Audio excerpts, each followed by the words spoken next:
Assalomu alaykum hurmatli televizor ko'ruvchilar. Uyg'ur televiziyasining kundalik xabarlarini ko'rishinglarni qarshi olamiz. Oldi bilan xabarlarimizning muhim mazmunlarini tanishtiramiz. Qizilsuv oblasti qaror kuchlar va razillik chetishlik jinoiy qilmishlarni fosh qilish va mukofotlash chorasini e'lon qilgan. Tramp Xitoyning Huawei shirkatiga aloqador qarornomaga imzo qo'ydi. Xitoyning Shanxay Changning rayonida bir bino o'rilib tushib, 20 dan ortiq kishi xarobalikda qolgan. San Fransisko shahri soqchilarning chiroy tonish texnikasini ishlatishni chekladi. Tövəndə diqqətinizlə xəbərlərimizdən təfsili məzmunlarda bolsun. Şərq Türkistan Qızılsuv oblasti yaqında qaror kuchlar və rəzillik chetishlik jinoiy qilmishlarni fosh qilish hamda mukofotlash tuzum chorasini e'lon qilgan. Qızılsuv oblastlik hukumat tomonidan e'lon qilingan bu tuzum chorada turli mukofotlash usullarini qo'llanib, ommaviy qaror kuchlar va rəzillik chetishlik jinoiy qilmishlarni aktivlik bilan fosh qilishga safarbar qilgan. Ma'lum bo'lishicha, qaror kuchlar va rəzillik chetishlik jinoiy qilmishlar 12 turni o'z ichiga olgan bo'lib, Buningdan eng diqqat tortadigan birinchi nuqta millat va din masalasiga taqalgan.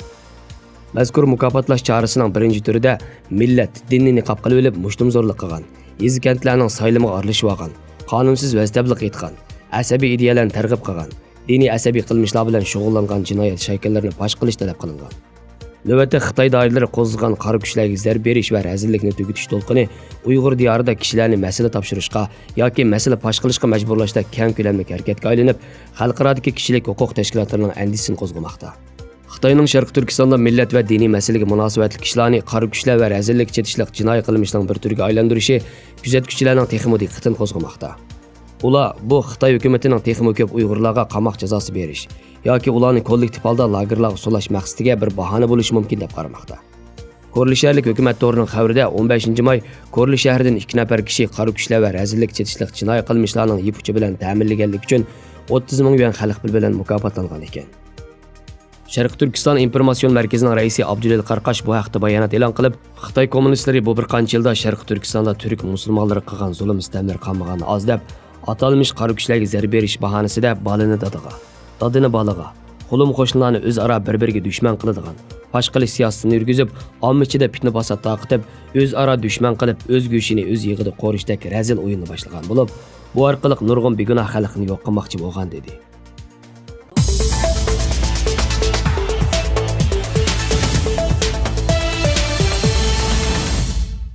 Xitoyning Huawei shirkati bilan tijorat qilgan Amerika shirkatlariga buningdan keyin bu qarornoma orqali embargo yurgizgili bo'ladi. Amerika prezidenti Donald Trump Amerika shirkatlarining davlat xavfsizligiga tahdid shakllantirgan davlatlardan telefon, telegraf, uchur aloqa aslahalarini elishni cheklaydigan prezidentlik qarornomasiga imzo qo'ydi. Oqsaroy bayonotchisi Sarah Sanders e'lon qilgan yozma bayonotda Donald Trumpning ilm-fan uchur aloqa texnikalari va mulozimatlari bilan ta'minlash sistemasini qo'g'dash temiliq prezidentlik qarornomasiga imzo qo'yganligi bildirildi. Bunun asosan Trumpning qarori Amerika shirkatlarining davlat bexatarligiga tahdid shakllantirgan davlatlardan telefon, telegraf, uchur aloqa aslahalarini elishni cheklaydi. Donald Trump Amerikaning telefon, telegraf, uchur aloqa to'rini qo'g'dash maqsadida davlatlik jiddiy holat e'lon qilgan bo'lib, uning tashigan bu qadimidagi qarornomada ismi tilga ilinmagan bo'lsa-mu, hujum nishonining Xitoy ekanligi bildirildi. Amerika mediasi Xitoy bilan yaqin oylardan buyon ko'rilgan ishlar natijasida Xitoy uchur aloqa shirkati Huawei'ning Amerikadagi qilmishlariga aloqador Trump hukumatining bu xil qadamni tashiganligini ilgari surdi. Amerika matbuotlarining xabarlarida Trump hukumatining buningdan keyin Huawei shirkati bilan tijorat qilgan Amerika shirkatlariga embargo qo'yiladiganligi bildirildi. Xitoy hukumati Oqsaroy doiralarining Amerika shirkatlarining Huawei bilan hamkorlik o'rnatishni cheklash xarakterli bir prezident qarornomasi chiqarishga tayyorlanayotganligiga ilgari norozilik bildirgan va bu qadamga qarata ham nomus qilarlik ham nohaqchilik deb baho bergan edi.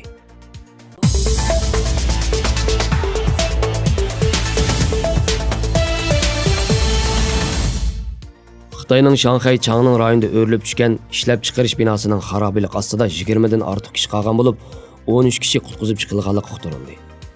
Xitoyning aloqador mas'ullari 16-may shu yer vaqti soat 11 atrofida bino o'rilib tushganligini, taxminan 20 dan ortiq kishining bino ostida qolgan bo'lishi mumkinligini bildirgan. Nurg'un kishining o'rilib tushgan binoning ostida qolganligi taxmin qilinmoqda. Lekin yerlik hukumat mazkur voqea e'lon qilinguncha voqeaning tafsilotidan hech qanday ma'lumot bermagan.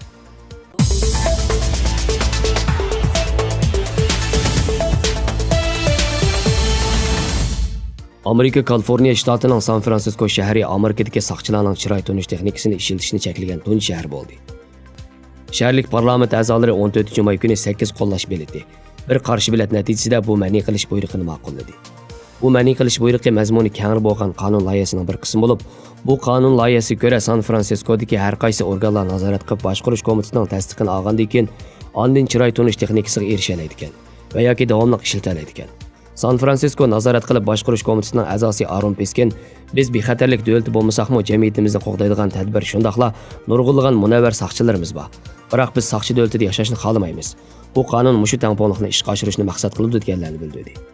Bu qonun shaharlik hukumat chiroy tonish texnikasini ishlatishni cheklaydi, lekin shaxslar, shirkatlar va yoki federal hukumatning bu xil texnikani ishlatishni ma'ni qilmaydi.